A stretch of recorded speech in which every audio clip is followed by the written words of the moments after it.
Good morning, Sonia, Good. or good evening.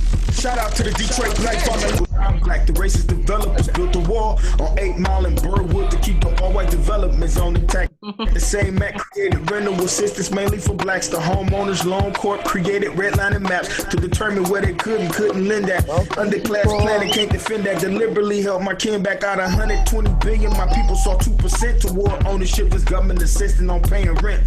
The 30s to the 60s, the sort of mortgage monopoly undeveloped the blacks, leaving whites wealthy with property.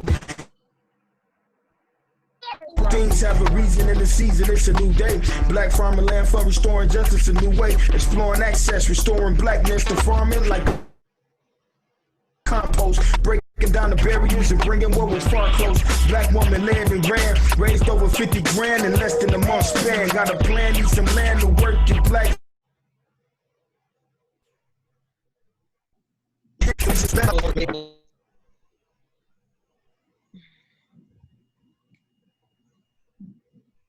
Black farmers to own their land. I think we're having a little bit of. There we go. All right. What's peace, everybody? How's everybody doing? All right. I cannot. Just waiting to see how many people are joining us. I'm Aaron Bevel. I will be your hostess with the mostest. We'll get started in a few minutes. Thanks for joining us.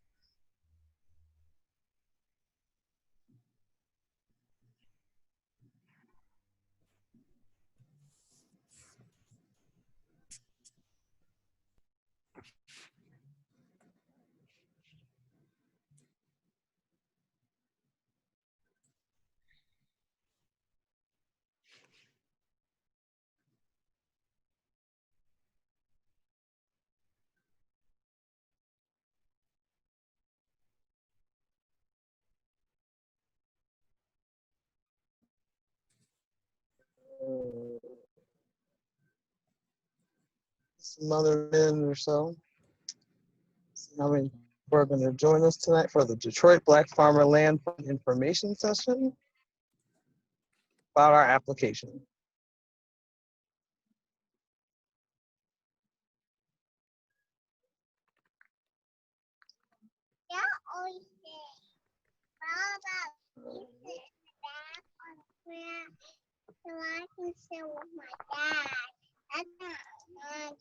Okay. Mom.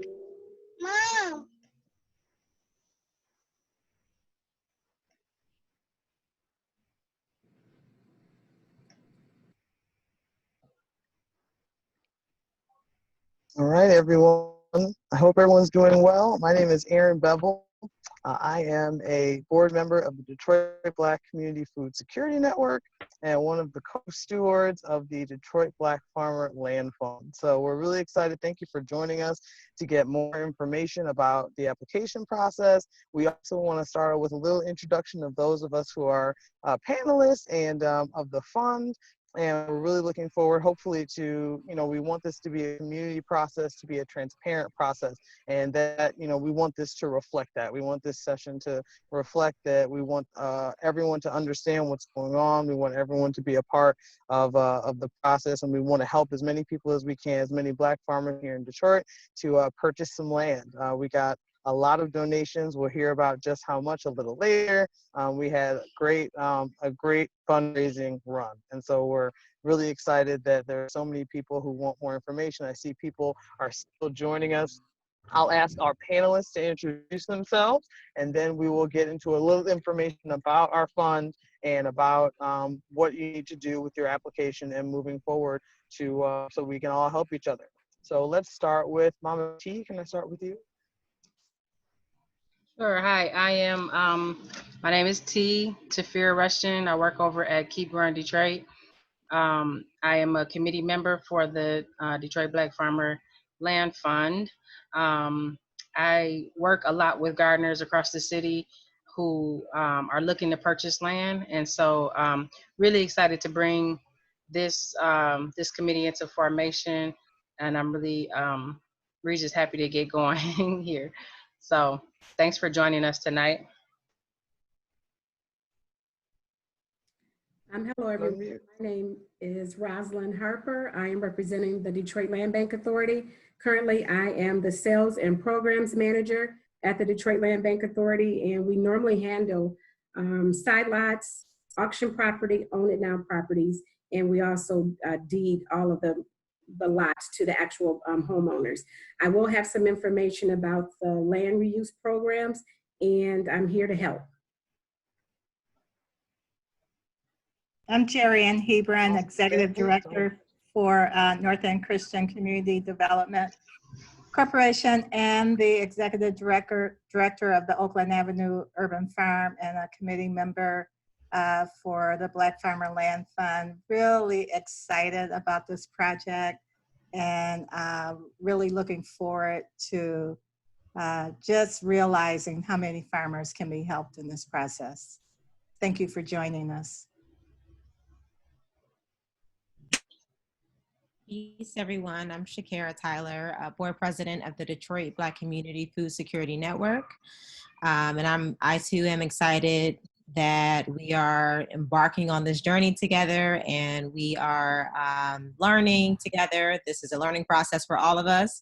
And we're really honored to be doing this work with you all and returning land to those who most need it and deserve it. So, Aaron, should I go into the next one or? Oh, yeah, sure. We're going to talk a little bit about the purpose of the Detroit Black Farmer Land Fund, the narrative, and talk about how much money we raise. So please go ahead. Thanks. Okay, thanks, Aaron. So first I want to start by saying that this is a celebration. This is a celebration of Black agrarian culture, Black farmers, Black food, Black land. We would not be here if it wasn't a celebration of us and our endeavors to do this work together and in the spirit of our ancestors. I'm sorry, there's something going on outside my window. And this is also a celebration, more specifically, I'm gonna call you out, T. I wanna lift you up as my sis doing this work who sort of planted the inaugural seed to push this forward. So we really, really thank you for gathering the team together and for being tenacious and making sure that this vision can actually be birthed into reality. So if we can all give a thumbs up, a clap, come off mute if you can, and give some love to Mama T. That would be so phenomenal. Give her all of the all of the accolades. Much love. Heart. Thank you. You know, that's so embarrassing. No, thank you, Shakira. I appreciate that. Yeah, I hope you don't feel too embarrassed. No, because it's totally a collaborative effort, and I really could not do it without you guys as a teammate. And so I appreciate you guys jumping on board with me on this kind of crazy idea, but totally needed thing. So. Yeah, for sure. And, you know, we had some of the first conversations years ago, right. Know, like ago now. And so the tenacity to keep it going and to keep it on our hearts to actually bring it forward, I think is really worth mentioning. So thank you. Thank you. And so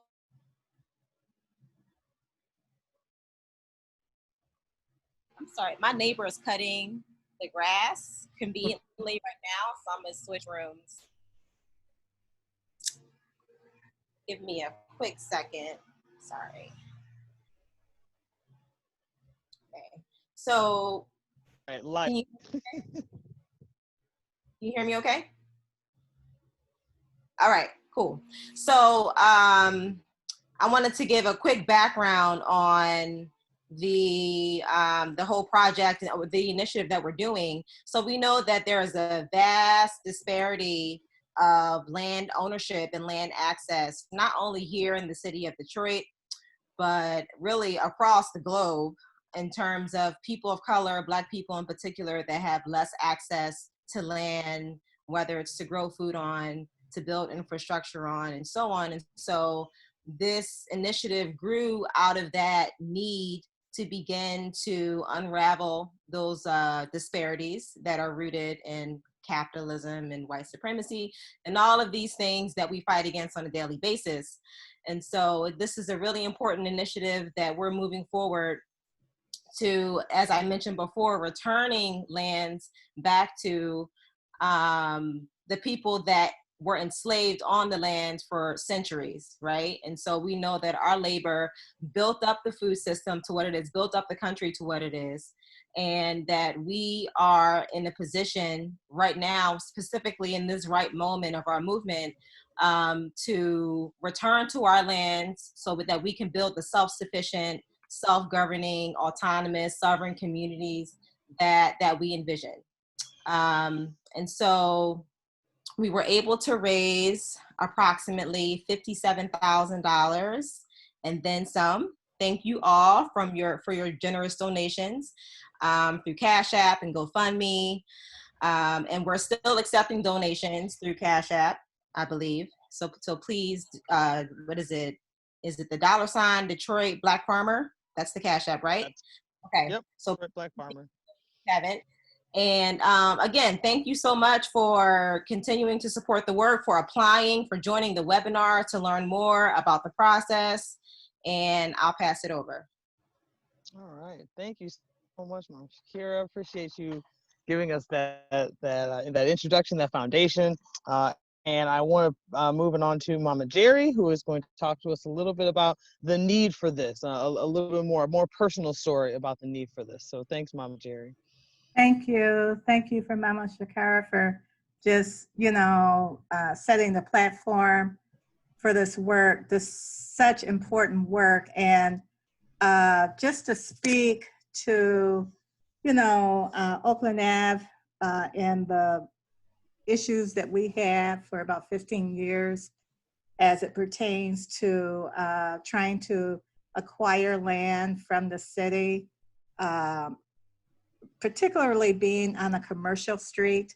It was very, very daunting. It took a long time.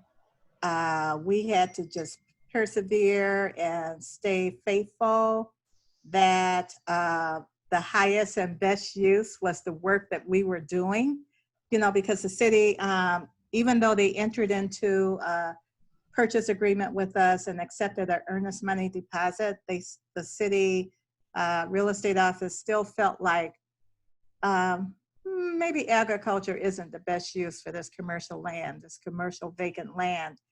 But the church who is the founder for the nonprofit had been being good stewards of the land for 15 years, spent, if you put a dollar amount to it, it was probably close to $400,000 in terms of maintenance fees and things like that we were doing to keep the property beautiful and safe, creating a safe environment. And even with the capital improvements that we put on Oakland to establish a very inviting environment for folks in community, they were still a little nervous about making that deal. But after 15 years and then working with the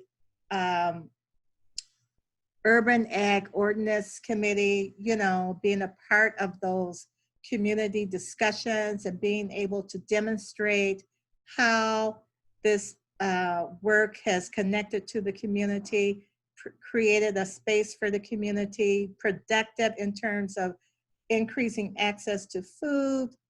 2 years after that ordinance went into effect in 2013, 2015, we were able to buy the first 10 lots. So what the need is returning the land back to the folks who are the stewards of the land. These people who are a part of the community, because I kept asking, whose land is it? Who really owns this land? This land is a part of the community. And so that's what we have to do, is advocate for that. Detroit has too much vacant land inside these communities being neglected. And then we have farmers on land in unstable situations, growing food, creating sustainable neighborhoods, and yet they're not recognized for the work that they are doing. So this fund and this initiative is all about correcting that and changing that dichotomy.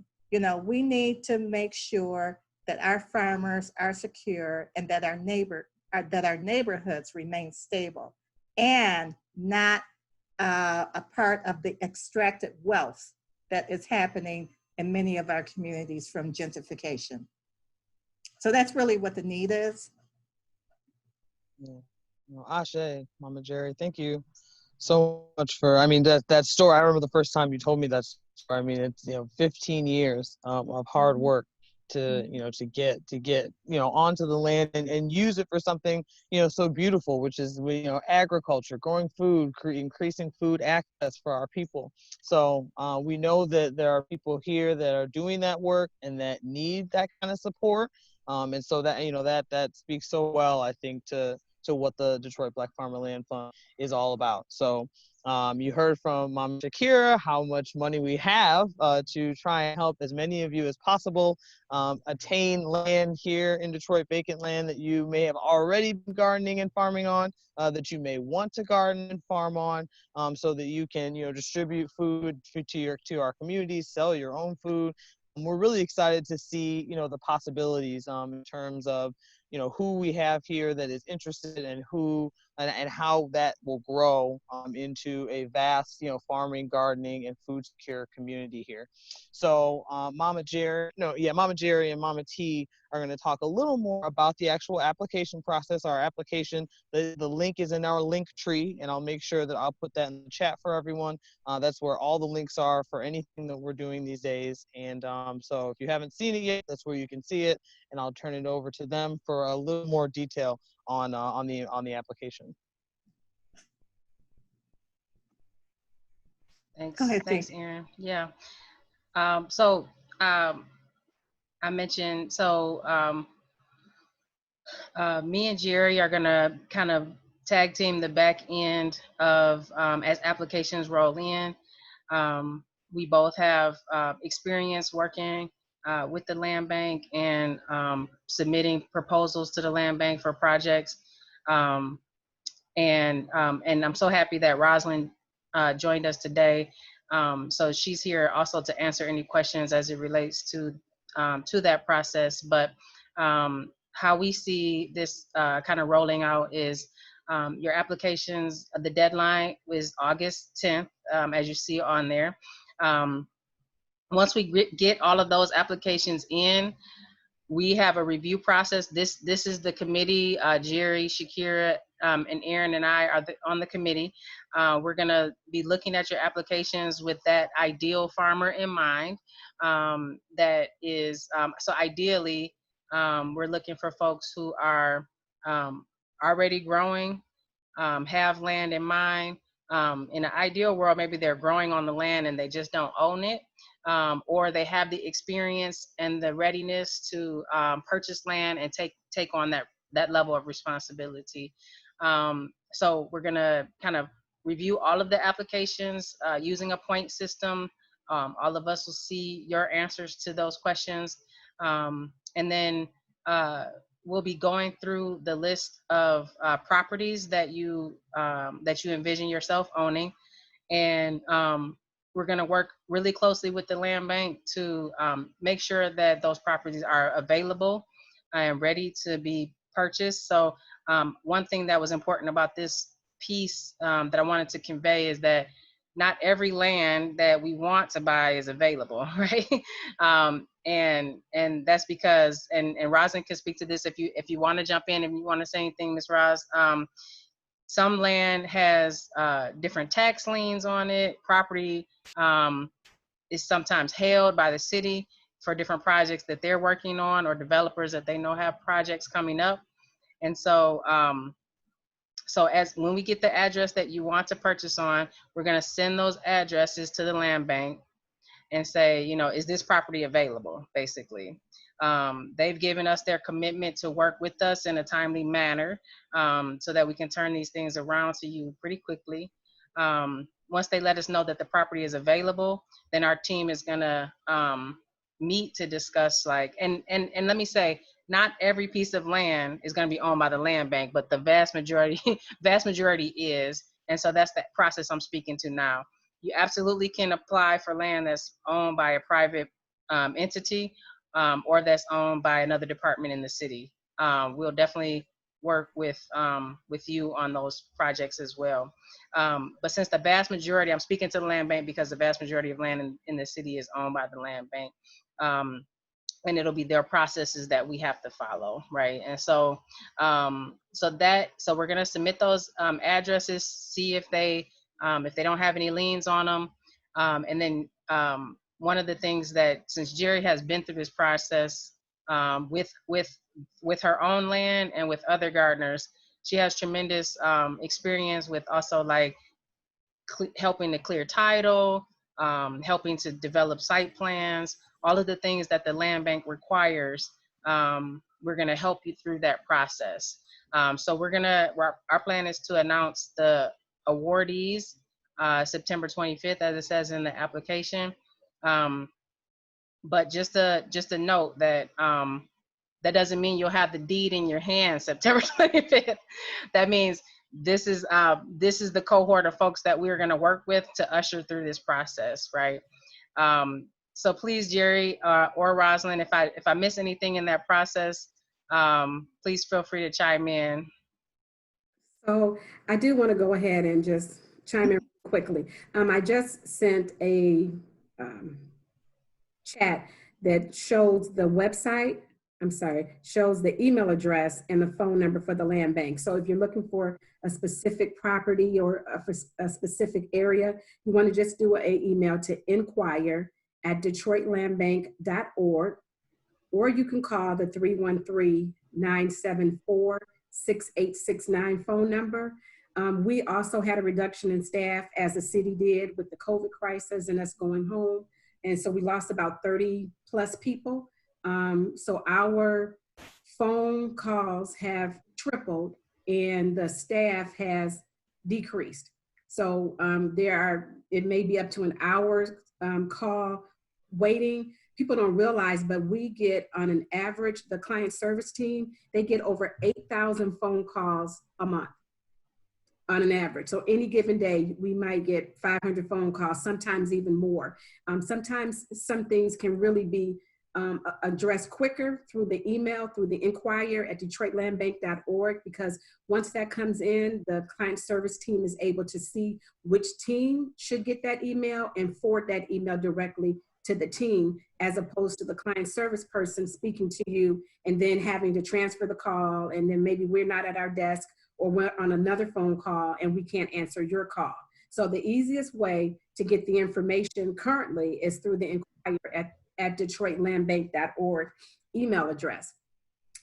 So T, I wanted to speak again to how you were stating about how we obtain property and how it gets into the right pipelines, is what we call it. Like there is a sales and program pipeline, inventory pipeline, demolition pipeline. The majority of the properties that we sell come through foreclosure. At some point, it was a foreclosure for taxes that went through Wayne County that eventually turns over to the city. Once it gets to the city, as you stated, they decide what happens with what. If there's some properties that are segmented for development, if there's some properties that are segmented for sale, however that happens, the land bank gets what comes to the land bank as decided upon by the city. Once we get the property that comes to the land bank, then it goes to like our inventory team, and they look at the properties that have now been transferred in. Is this a demo candidate? Does the property just need to be demolished? Is it a property that we can sell and put on the auction pipeline? Is it a property that we can put in the own it now pipeline? Or once the property is demolished, that is how we get a side lot. So, once the property is torn down, once all the taxes are cleared, then it turns into a side lot. Depending on how the properties were demolished, that's a whole nother process as to how soon it's turned over into a side lot. If we used federal funds, which are called hardest hit funds, back when President Obama gave the city like several, I think it was millions of dollars for demolition for the city to go through and demo property.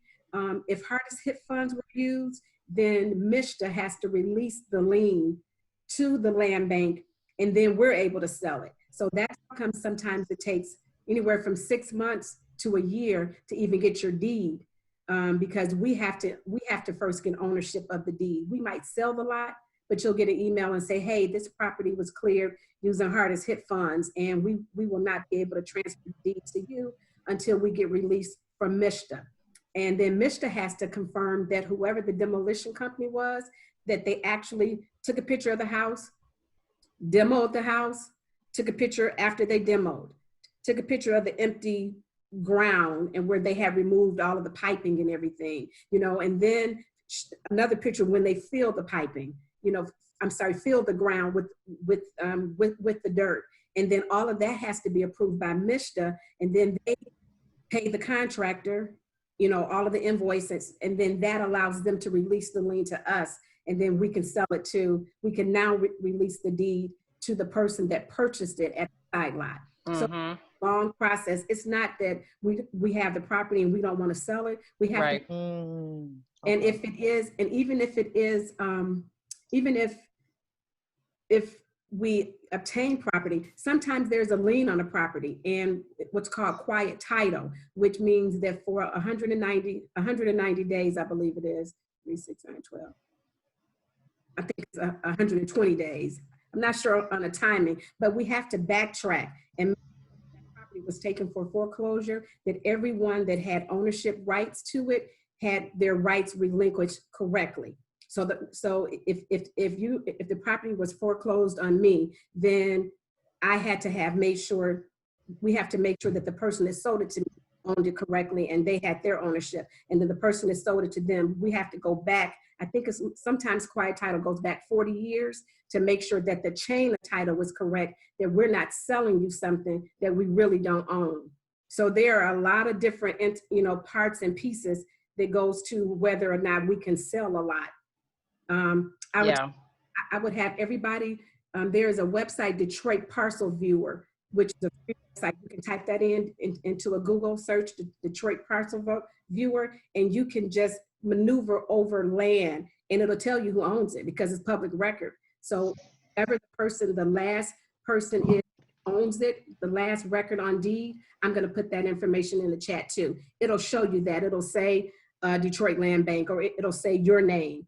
And it's a really good tool because you can basically see who owns everything at some point. In the past, Wayne County used to be really behind on, I don't want to say behind, but because of volume on making sure everything was recorded, it's a time frame, it's a time lag sometimes. Like if you buy a property today and it might not be transferred per documents until 90 days later, but you actually bought it today. So you have to be, so even though it might show it's owned by the land bank, we could have already sold that property to someone else, but it may just have not caught up on record as far as showing on record, but it had been transferred.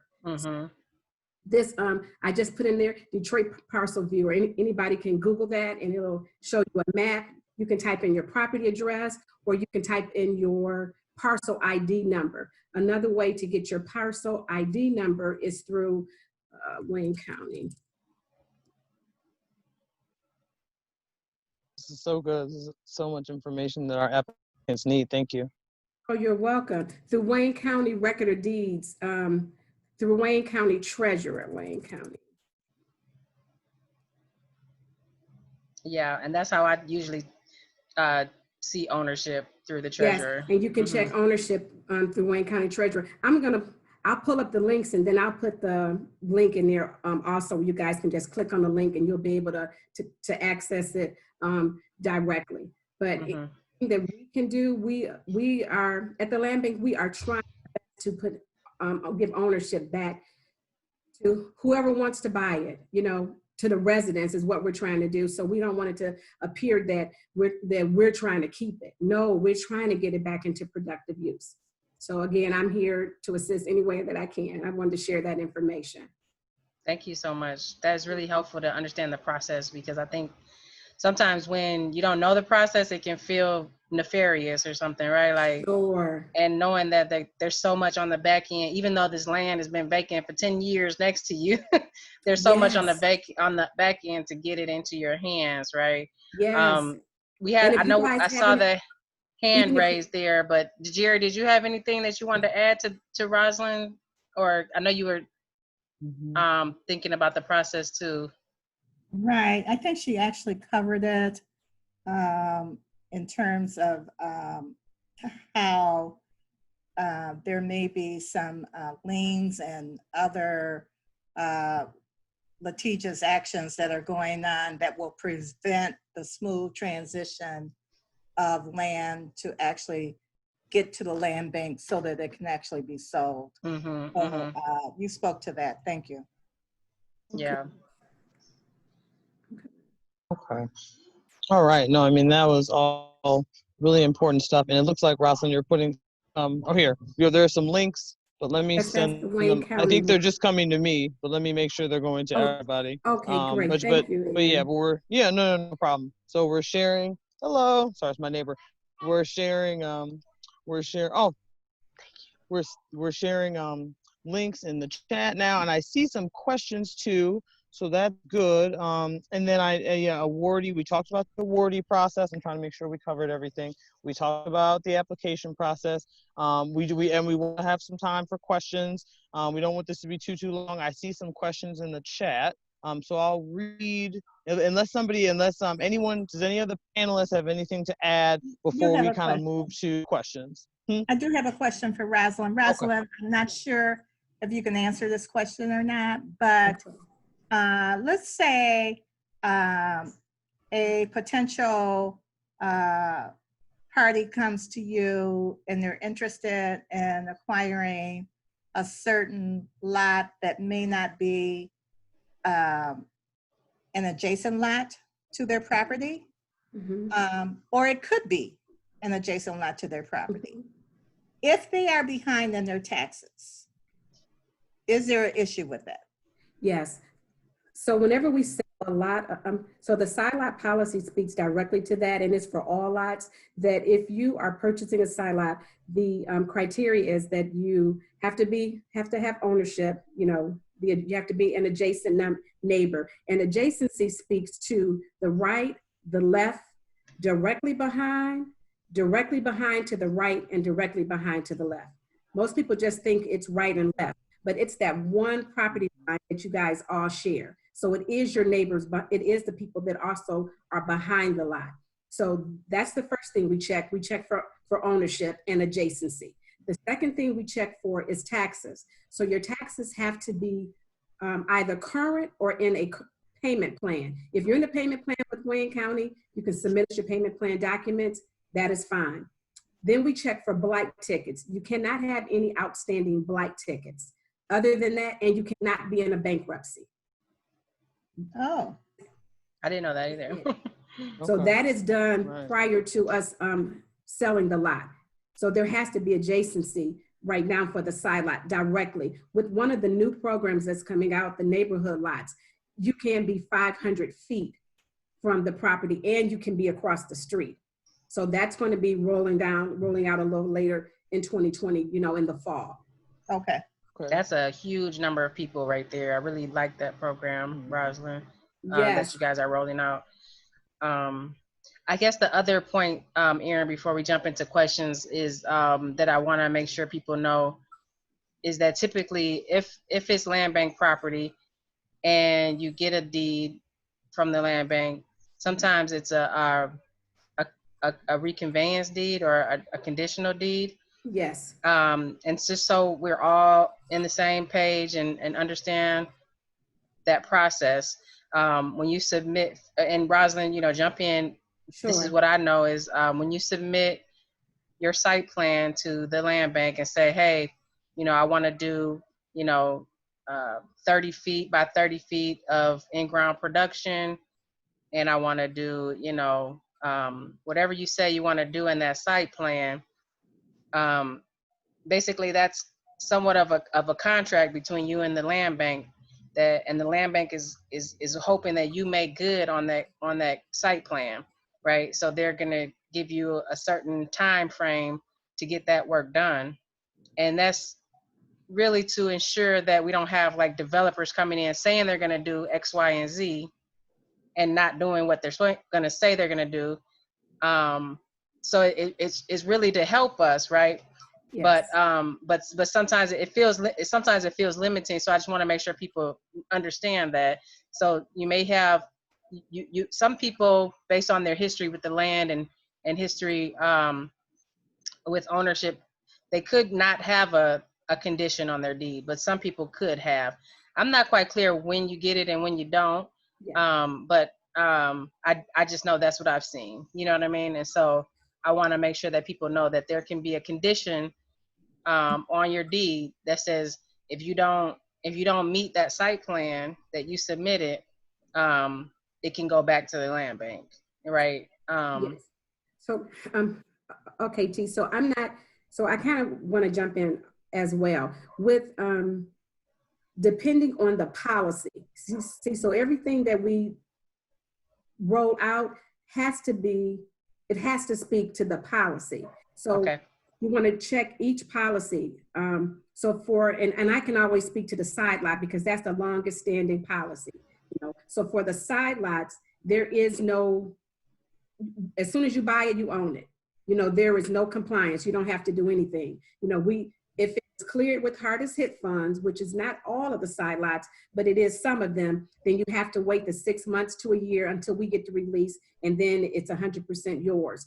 But with a normal side lot that was just cleared with regular funding, as soon as you put your payment method, we charge you $100, we process it, we e-record the deed, 24 to 48 hours, we send you a link, you've got your deed, you own it. You can do whatever you choose to do on your property. If you plan on building or something, of course, you'll have to go back through BC, through the city and do any other criteria. But if you're just putting a garden or whatever, you own it.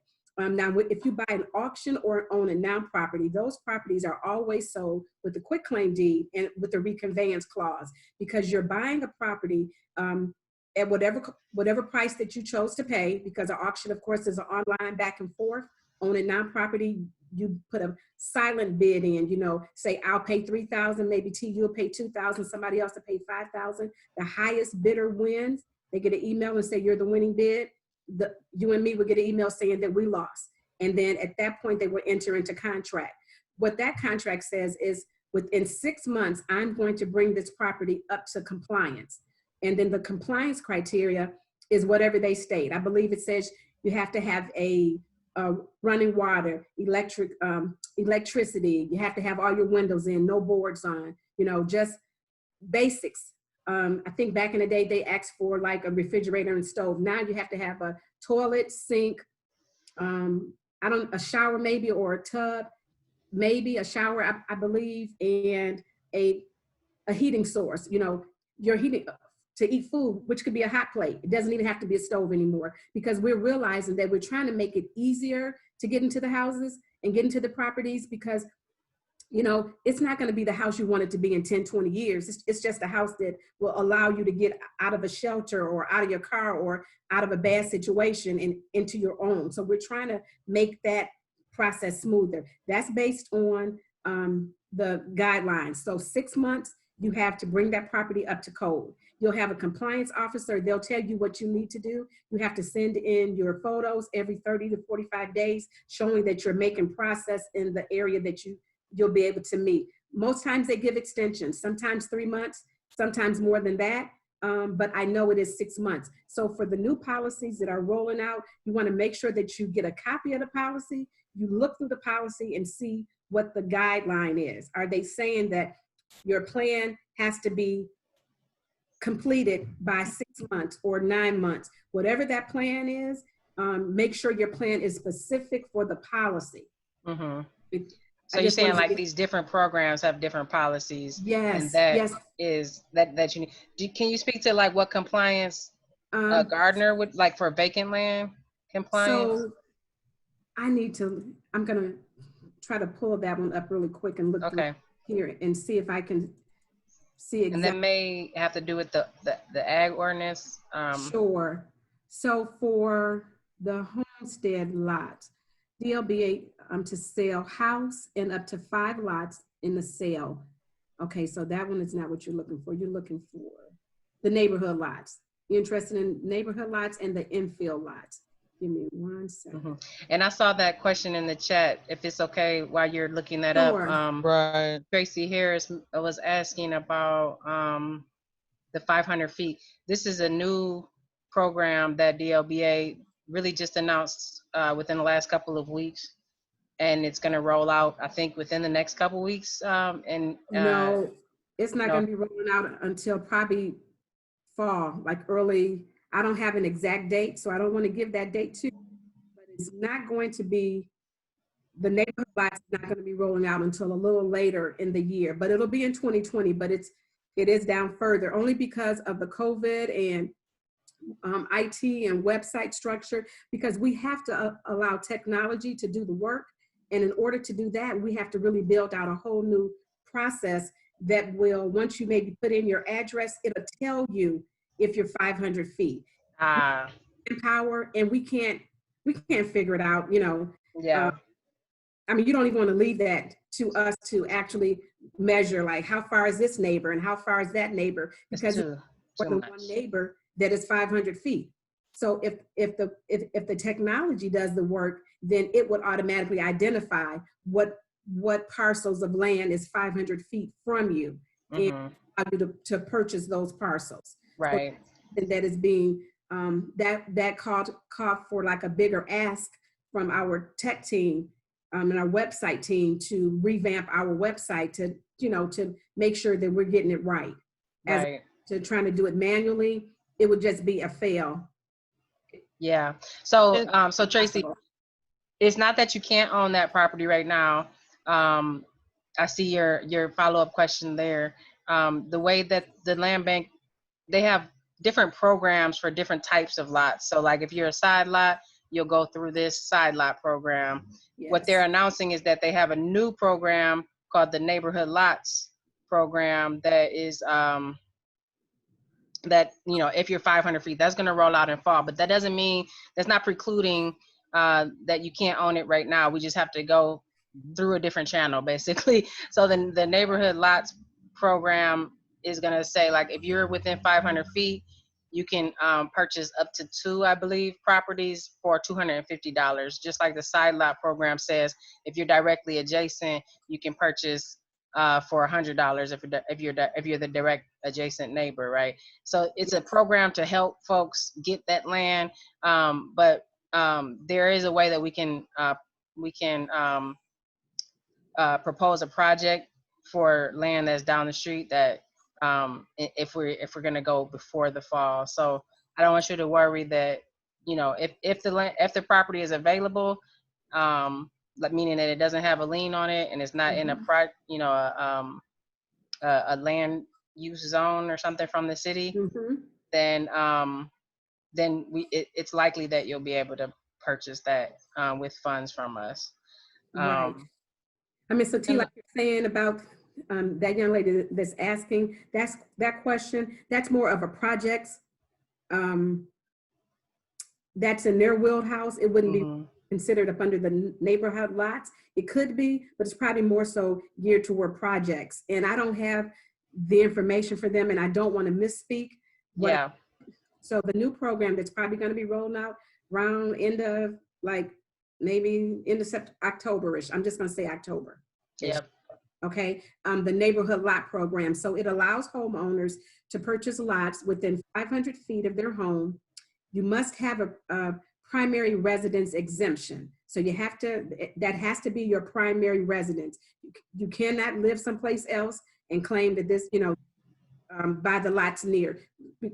Again, trying to make sure that it is a homeowner that lives in the city, that's been living in this area, you are the one we want to benefit. Limit sales to 2 per household, so you can only buy 2 of the neighborhood lots. Sales will have a 3-year compliance program allowing DLBA to recover if purchaser is found to be at fault for blight violations. So with the neighborhood lot, you can't have a blight. That means you can't park cars there. You can't turn it into something that it shouldn't be. It needs to be whatever you have already stated that you're using the property for, and it cannot be a blight violation. So if you get a blight ticket and we get the information, because that will be something that compliance checks, we will reconvey the property, take it back from you, and resell it. Side lots would be granted to neighborhood lots after 6 months. So that's the main thing that we want to really get out. Right now, we want people to buy as many side lots as possible, because once the neighborhood lot program comes out, let's just say October. Once that comes out, it starts the clock to start a countdown for side lots. So say it starts October 1, then 6 months after that, whatever properties that were side lots, they're now going to be rolled over into neighborhood lots. Because side lots have been around for 6 years, 5-6 years. And we really believe that the majority of the people that wanted to purchase the lot that are adjacent, they've had an opportunity several times over and over again. We postcarded. In the meantime, there are neighbors across the street, down the street, coming down and cleaning up that area, and they want to buy those lots. And this is the way for us to make it available to someone else to still maintain it in a neighborhood way. You know what I'm saying? That's the 500 feet. The cost of the lots are $250. So there is a higher, it's not $100. These lots are $250. Sale will require the endorsement of a local or at-large council member, Block Club, or DLBA community partner. So that's the one caveat that's different from a regular side lot. Somebody else will have to give the okay, like, this person is in good standing, that either, again, city council or Block Club or DLBA community partner. And that's for everyone. It's a simple process. No one can be rejected. So it can't be a no. Somebody has to say yes. There's no. It's just, so somebody will approve it at some point. With the neighborhood lots, it's like a first come, first serve as well. And I don't want to say 100% first come, first serve. So once the first person applies for it, it's a 3-day window, I believe it is, for anybody else to apply. Once that other person has applied, it kind of locks it there. And then you still have to have the endorsement approval. And then we have to reach out and make sure that everything is in order. Right. Right. You've been taking care of it. We wanted to go to the person that has been taking care of the lot. And we do that as well with side lots. We do what's called a preference period, where you can send in your documents where you've been mowing the lawn or shoveling the snow, or even letters from neighbors. The problem is sometimes we get the same thing from everybody that applied. At that point, we have to go by first come, first serve based on what hit our system, because everything is time and date stamped. Because we're not there in the neighborhood, so I can't say whether Ms. Jones or Mr. Day.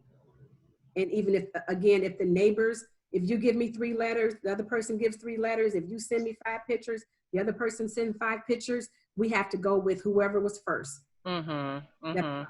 And I just want to say, before we flip into questions too, is if any of this sounds intimidating to you, this is kind of one of the reasons why we did this fund too, is that we're gonna really support you through this process, okay? And so I don't want you to feel overwhelmed or intimidated right now. We just want to get you as much information as possible, but just know that if you apply for this fund and you are awarded, this committee and this body is committed to walking you through this process. So, yes. Do you want to? We're committed to working with you. We're committed to working with UT too. So anytime you need to have a sidebar or have a webinar, I'm available. I'm at work every day, Monday through Friday, and I don't mind logging on after hours or whatever works for you guys. Between myself and the land reuse team, inventory team, and my team, we'll make sure that every question is answered and you guys stay on task and get what you guys have come from. Thank you so much Absolutely. for that. You're welcome. Thank you so You're much. welcome. And just to mention, I did see a question from Galaxy S10, so I don't know who that is, but we see here that the Detroit Land Bank is here to help and assist us with the process. It is not, it said, the question says, I thought this was a community partnership program with the Detroit Land Bank. Is that correct? It's not a partnership. It is, you know, we have the Detroit Black Farmer Land Fund, obviously knows that a part of purchasing any land in the city will involve the land bank. And so the land bank is here to answer questions. And they've also stated, you know, that they're willing and able and happy to help us in helping you all to get the land and work through that process. So I hope that answers that question. Yes. And I think we can move into some of the questions here. Let me just scroll up because I know there was one here from Catherine. And she said, first, that the land is in Black hands. What is the % Black requirement in partnerships? So I know that the fund has contemplated, you know, we hadn't contemplated partnerships. I guess that's a good question. It's something that we as the committee should think about. Of course, you know, the most important thing is go ahead and apply, you know, make sure that everyone that would be a part of the partnership is a part of the application. So make sure that we know who all those people are, so that we can, but there's no, you know, we're not a federal government entity. So, I mean, at this point right now, there's no % Black requirement in partnerships, but, you know, we certainly, you know, we stand to make sure that there are Black farmers that are receiving land to grow on here in the city. And so that's what we stand on. I don't know if anyone wants to add anything on that. But if not, I can move on. And then is the land not that, who makes sure, I think, that the land is not flipped to non-Black and or purposes other than agriculture. And so we did also with the linked in the application is an FAQ document that we created, and it speaks just to, you know, when, and we're still working out all whatever the legalities of this will be, but when, you know, we make our awards and help any of you, you know, hopefully all of you that we can award through the process of actually getting a deed, you know, which we've indicated will take some time after the September awardees are announced. We want to make sure that there's a commitment there to farming the land or gardening the land for 5 years. I mean, that's a really important component of this. And we know, you know, farming is hard, farming is difficult. There's a lot of other components and a lot of things that go into it, but we want to make sure that commitment is there. And so we're doing, you know, what we need to do as a committee to just determine what the best way is to do that. And, you know, of course, a part of this too is about building a Black farming community here in Detroit beyond, you know, the Black farms that already exist. And so, you know, it's not just a commitment to us or to the land fund, but I would say it's also, it's a commitment that any of the awardees would be making to themselves and to each other. So, you know, I would say keep that in mind in terms of that. And we certainly are going to do the best. We're a collaboration, right? We're DBC FSN and Keep Growing Detroit and Oakland Avenue. And so, you know, certainly our organizations, to the extent that we can, will be making sure that, you know, people are farming or doing agriculture on this land and that they have the support that they need to. And hopefully that other farmers will be supporting, that there will be a mutual aid, you know, in supporting each other amongst the Black farmers and among those that are awarded. And again, anytime any of the panelists want to jump in, go ahead. I'm just reading. Okay, and if the land is not, go ahead. I'll just add to that and say that, you know, we've talked about this a couple of times. And the one thing that we all agree on is that we have an obligation to, you know, to ensure that people are, you know, compliant, that people are doing what they said they're going to do. And so we will be, you know, kind of inspecting. Visiting. I don't like inspecting, but we will be visiting folks, you know, and encouraging and just seeing what's going on. And the one thing that we're discouraging is the speculative flipping of properties, you know, because that's not what this is. This is not about acquiring a property, letting it appreciate, you know, in the next year or so to be flipped to someone outside, you know, because that opportunity, you know, becomes available. So in our contract, in our language, we are building that in, and we're working with, you know, the lawyers to make sure that that is there. I mean, also like with the land bank, the majority of our purchase, not the majority, all of our purchase agreements pretty much has that verbiage in them that if the property is found to be, for lack of a better word, flipped, you know, you buy it and you sell it. For like our auction and own it now properties, if anyone uses a discount, because there are certain discounts that we have on the website for properties, there is a buyback. There is a sale clause in there that if you sell it within the first year, then you owe the land bank 75% of the proceeds that you acquired on this property that you bought for $1,000 and then sold it for $50,000 or $80,000. Then we need 75%. If you sell it in the second year, you owe 50%. And if you sell it in the third year, you owe 25%. Now, if you sell it after the third year, you make profits, then that's all yours. But it's just because that we're trying to put that property back into the role of the city and allow taxes to be received for that property to help with city services and just help the city be sustained. So there is a clause, and also in that clause, if you do something that is outside of compliance, then the property is reconveyed and you no longer can purchase anything from the Detroit Land Bank. You're considered a bad actor.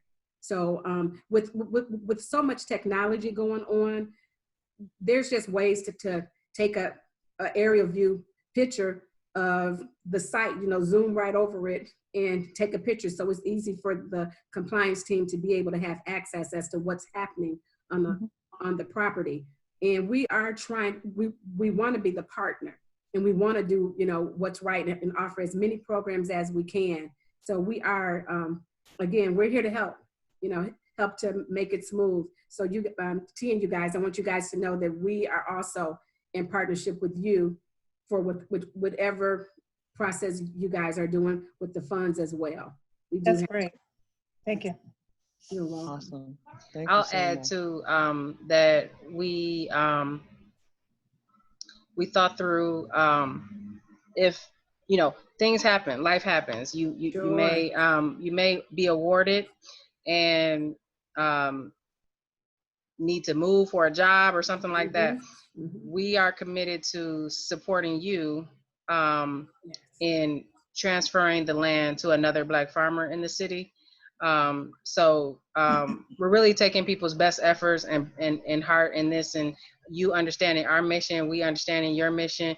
And once you're awarded, if something happens, we want to work with you to transfer that within that 5 years, to transfer that to another Black farmer. So just wanted to add that on there. That's a phenomenal option. And that's so good that you guys are putting that in the purchase agreement, you know, making sure that's phenomenal because you're still committed to the cause. That's absolutely, it's like you say, Absolutely. life does happen. Absolutely. Right. And so, and again, like it's a community-led effort. And so like we want to support everyone in, you know, bringing this Black farming community to the city, helping Black farmers and gardeners and supporting them and getting, you know, the land security that they need. And so that's why it is. It's just most important thing is to apply. You know, let us know what your situation is. Fill out your application in full. Let us know like whatever you're dealing with, and we can work through that together. I mean, that I think that's definitely the way. I hope I speak for everyone when I say that's the way that we wanna do it. Okay, so questions. The intent of this fund is violated, what happens to the land? And so we discussed that. Again, I don't have, you know, legal knowledge, or I don't have legal terminology to give you, but I mean, we're certainly going to make sure that we can do whatever we can in the scope of the law to make sure that the land is, you know, that goes to someone who is going to be a Black farmer and use the land for agricultural purposes. So that's that. Let me move to the next question. I hope those answered those questions from Catherine. Galaxy S10, if you already own land and is gardening on your land, can you still apply? Like, can you apply for other land? I think at least I think I'm reading the question right. I mean, I guess so. I think that you can certainly apply. We certainly, you know, I think we want to prioritize folks who maybe don't, you know, have land ownership. I mean, people who, you know, are seeking that and don't have it. We want to make sure that those folks are given, you know, an opportunity to have, you know, land ownership and land security in doing agricultural work here. So that, I think I answered the question about the community partnership. Mhm. And then I think we answered Tracy's question, the 500. Oh, okay, all right, yeah, the 500 feet. So we talked a lot about that. Please repeat the part about needing endorsement approval from city council or who else to approve. I'm trying to write all this down. Well, Tracy, I will say one of the things I heard Rosalind say is that all of this will be online when the program is rolled out. But I think I heard you say, Rosalind, a city council member, a like block club, or I don't remember what the third one was though. I don't know if you want it. And I think this looks like it's for the neighborhood lots program. Yes, That Tracy is asking about. About the I don't know if you said endorsement or letter of support or what you sure, said. Maybe if you could repeat that part. sure. So SEL will require the endorsement of a local or at-large councilman, block club, or DLBA community partner. So Okay. it will require their, you know, stamp of approval on the person that is purchasing the neighborhood lot. And Okay. it's rolled into the process. So we had the citywide implementation just last week, I believe it was last Thursday, where we kind of rolled out the policies that are coming Okay. with the mayor's office. I think that was done, maybe it was last week or a couple of weeks ago when we did it. There are going to be individual meetings with every district. You know, every department Oh, okay. will have an individual meeting and several meetings before these policies roll out, because everybody has to be aware of them. I believe the date they're saying now is October 1, you know, basically, but I don't know for sure, but that is basically the date. But prior to that, everyone will have access to the information will go out. We're going to have postcards and, you know, Zoom presentations, email blasts, you know, phone call blasts, you know, we call them call fire, where you just get a robocall. And again, if you're interested in anything or any of the programs, you can send an email to that inquire. So if you're interested, like in a lot near your home, you can send an email to the inquire@detroitlandbank.org. Okay. Okay. Yeah. And that can, I'm assuming that's like is that like an email list so people can get these emails that you're talking about? Yes. Like So it's going to go to our client service team. about when things are rolled out. Okay. Yes. So Okay, they send an okay. email and just say, I'm interested in the neighborhood lot program, then we can send them some documentation. But it will be citywide. If you live in the city, or if you're a homeowner of a property in a city, you will receive notification of all the different programs. We're working on that material right now. We're meeting like every couple of days, getting all of the postcarding and media information. It'll be on our Facebook page. It'll be on Instagram. We'll make sure that the citizens of Detroit are familiar with what's happening. Okay. Oh, great. Thank you so much, Rosalind, You're for welcome. clarifying that. Tamara Toole said, can community gardens apply? And then Rushan Along also asked about community garden. So that's a really good point. I'm glad that you guys brought that up, and we may need to alter the application just slightly to have a checkbox for, are you applying on behalf of a community garden, right? Because there are certainly people who may be doing that. So yes, community gardens can apply. I would say, you know, put whoever's filling out the application, you know, put your name on there. There is a spot, I believe, on there now to say if it's you know, what's the name of the farmer garden or the community, but we can make sure that we update the application to capture that information as well. And Rushan, let me read the rest of yours. What if you're already in the process, meaning you want to create a community garden? We have selected some lots interested in, had discussions with the land bank. Yes, you can, that's exactly. I mean, this is, I think the people we contemplated the most were people who are already kind of farming or gardening on land that they don't own, and where funding is the main barrier, right? Those were the main people we're thinking about. We're also thinking about groups and people who want to farm on land, and it's even better if you've identified the land that you want to farm and grow on. And I mean, so Rushan, that's exactly in the universe of people that we're thinking. So we would love for you to apply.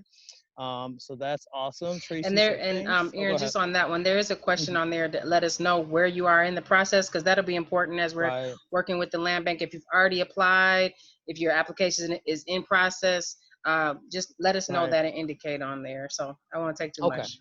Mhm. No, thank you. Yes, you're right. So yeah, so we do, but yeah, so I think I got all the questions so far. Let me see.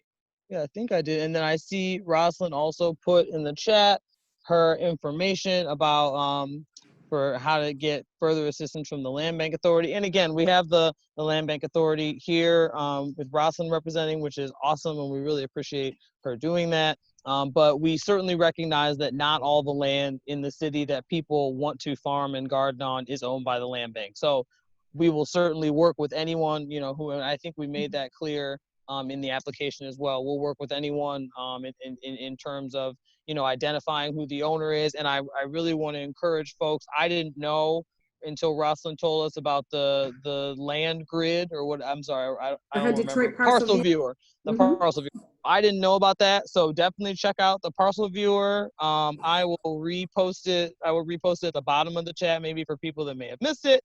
But check that out, and then that should really help you. And I know there's a link in our application too to some other tool. T, I don't know, is that the same thing that we put in the application, the parcel viewer? There's a link in there Good. for people to help people identify the land. Yeah, that's a really good tool. Okay. Perfect. So Rosalind's team actually suggested we put that in there. So thank you. You're welcome. Okay, good. Yeah. So that's that. I'm trying. All right. So it looks like we've gotten through a number of questions. I know we have some people on the phone too. I don't know if any of you have any questions that you want to speak to at this moment. Because I don't have any more in the chat right now. Mhm. If you're on the phone, I think you have to hit *9 to raise your hand or something like that. Okay. We'll give folks a few seconds to do that, but yeah, no, I'm excited to see that there are so many people that are excited about this and that are thinking about applying, because we absolutely want to help as many people as we can, and we're just again honored. I think that so many people have seen the need for this, that our organization did, and so many people nationwide, worldwide, I don't know, donated and have now kind of, helped us, with the seed that Mama T planted. Everybody's helping to water the plant, right? And so like it can come into fruition and we can watch this community grow. Jerry, you're back? Okay. I was like, Jerry, you left us. It's okay. But I think we're close to wrapping up. I think the only other thing I wanted to do before we shut it down, and again, so if people want to put questions in the chat right now before we jump off, that's fine. I think I just wanted to all of us so Detroit Black Farmer Land Fund has a link tree. I put it in the chat. I will put it in the chat again, and that's where all the links are to everything that we're doing right now. We do have an IG page now. Follow us on IG. We have a Facebook page. Follow us on Facebook. And then also, again, we are a coalition. So we're a coalition between Detroit Black Community Food Security Network, which is DBCFSN for short, Keep Growing Detroit, and Oakland Avenue Urban Farm. And all of us also have Facebook pages, IG pages, DBCFSN. I'm on the board just to to be transparent, but so I'll also say we have a Facebook group if you want to join our Facebook group. And I think all of our organizations are doing doing curbside pickup right now. We all have an online system to get produce from all of our farms. COVID, of course, has done some things to our growing season, but nonetheless, we have all persisted and grown food, and we are selling it online, doing curbside pickup. So check out any of our IG or Facebook pages to get more information on how you can get awesome locally grown organic produce. I see Rosalind posted something else. Oh, okay, cool. No neighborhood block club registration. So it sounds like that will be important, Rosalind, for the neighborhood lots program. If people have an organization of their neighbors already, like maybe they can formalize that through this link that you just shared, it looks like. Yes. Okay, and then the community partners in good standing. So when we talked about the neighborhood lots program earlier, it was endorsement from a city council member, from a DLBA community partner, or from a block club. So that's great. So Rosalind's given us the information here on how to get that, get that together. If you already have a neighborhood organization that you want to formalize a block club for, or if you want to look at who the community partners are for the Detroit Land Bank Authority, you can do that through these links. And I think what we'll do too, I know we're recording this, I'm sure we're going to share it on our IG and our Facebook pages, and I will make sure to copy all of these links too and make sure these links are shared, so people, again, we want people to get this information. We want people to know, what they're, I don't want to say getting into, that makes it sound bad, but what the information that they need to fill out their application, and just let us know kind of where you are in the process, and then that helps us know how we can support you to get it to the end, right? To make sure you get your land and you can be bringing some more like awesome Black agriculture to Detroit. But I don't see any more questions right now, so I think oh yes, Rosalind, do you have something to add? Does anybody have something? Sure, I got a question for you, Aaron. So I have a slide, a quick presentation that was given to me by the land reuse team, which is like land reuse and inventory. So we are merged together, my team, the sales and programs team, and the inventory team, which is now land reuse, a new team where we are the ones that are rolling out the programs. If you want me to share it with everyone, I can do that really quickly. It's quite a few, it's maybe like 10 slides. I don't know if you want to. Well, I think I can share it at a later time. I think that might be good, because I know we said we don't want to keep people on too long. Okay, but we want to make sure. But I would love to make sure if you could share that on maybe if you shared that on the DLBA Facebook page, then we could share it on the Detroit Black Farmer Land Fund page. Okay. So, or can you share it, or is this like a exclusive? It's not a problem. I can reach out to my our media person and find out for sure. But I can definitely email it to you and T, and then you guys you'll at least have it. There may be a few changes coming down the line with some of the dates, but other than that, it's like an overview of the policies that are coming out. So I can sure that I'll send it to you. T, I'll forward it to you, and then you can give it to your team. Everybody. Absolutely. Okay. Thank you for that. You're welcome. All right, and I'm checking. I see one more message. Is that a question? I don't have Facebook. Can there be another way to share this?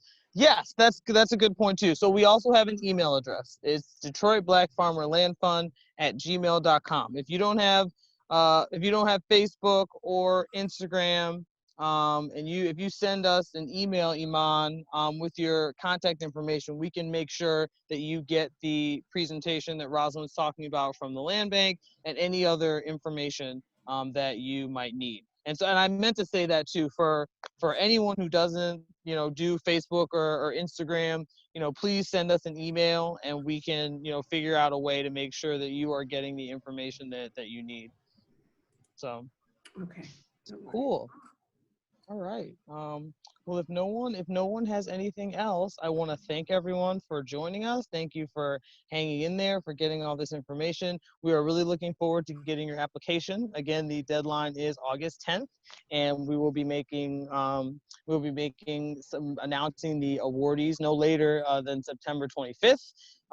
So this is a really exciting part of the process. We're really looking forward to getting more information on who all of you are, and the great things that you've been doing in the city, and how we can support you, make them even greater. Big thank you to Miss Rosalind Harper, who joined us kind of last minute. I really appreciate your input. You're welcome. Really good insight from you. I appreciate that. So thanks to everybody for joining. Have a good night, guys. We appreciate all of you. Yes. And thanks all. Okay. And we're going to close out. I'm going to play our Detroit Black Farmer Land Fund slideshow. Peace. Awesome. Peace.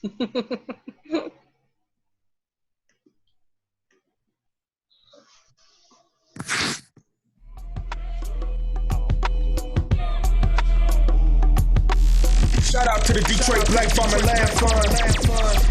This G-Mac. The Housing Act of 1934 created subsidized mortgages and awarded them to people non-black. The racist developers built a wall on 8 Mile and Birdwood to keep the all-white development zone intact. The same act created rental assistance mainly for blacks. The Homeowners Loan Corp created redlining maps to determine where they could and couldn't lend at. Underclass planning can't defend that. Deliberately helped my kin back out 120 billion. My people saw 2% toward ownership. This government assisting on paying rent. The 30s to the 60s, the sort of mortgage monopoly. Undeveloped the blacks, leaving whites wealthy with property.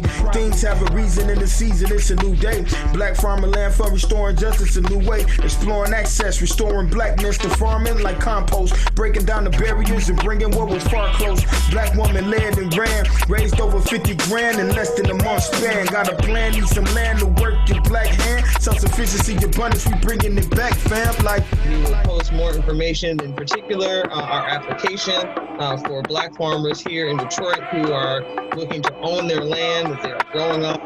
We're excited to hear from you and to support you in this endeavor.